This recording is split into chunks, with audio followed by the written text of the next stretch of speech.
कोरोनाची साखळी मोडण्यासाठी जुन्नर शहरात पुन्हा लॉकडाऊन घोषित करण्यात आले असून नागरिकांनीही त्याला मोठा प्रतिसाद दिलेला दिसून येत आहे। वाढते कोरोना रुग्ण यावर आळा घालण्यासाठी शासनाकडून हा निर्णय घेण्यात आला असून शहरात अत्यावश्यक सेवा वगळता सर्व काही बंद ठेवण्यात आले आहे। जुन्नर शहरातील किराणा असोसिएशननेही शासनाच्या बंदला सहभाग नोंदवला। स्वतःहून त्यांनी किराणा दुकाने बंद ठेवण्याचा निर्णय घेतला असून शहरातील मेडिकल असोसिएशननेही आपले मेडिकल सकाळी 10 ते 2 वाजेपर्यंत उघडे ठेवण्याचा निर्णय घेतला आहे। तसेच नागरिकांनीही लोकप्रतिनिधी आणि शासनाकडून आवाहन करण्यात आले आहे की कोरोना रूपी चैन तोडण्यासाठी नागरिकांनीही सहकार्य करावे, ही आपली सर्वांची नैतिक जबाबदारी आहे। तसेच ज्या कोणी नागरिकांकडून नियमांचे उल्लंघन केले जाईल त्यांच्यावर कायदेशीर कारवाई केली जाईल।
बातमी संकलन कार्यकारी संपादक अनीस सय्यद।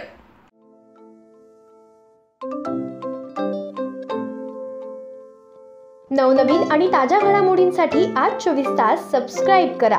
त्याचबरोबर बेल आयकॉनवर क्लिक करा आणि मिळवा आमच्या बातम्यांच्या नोटिफिकेशन्स। तसेच आज 24 तासची प्रत्येक बातमी आपल्याला कशी वाटली हे कळवा, लाईक करून, कमेंट करून आणि आमच्या बातम्या शेअर सुद्धा करा।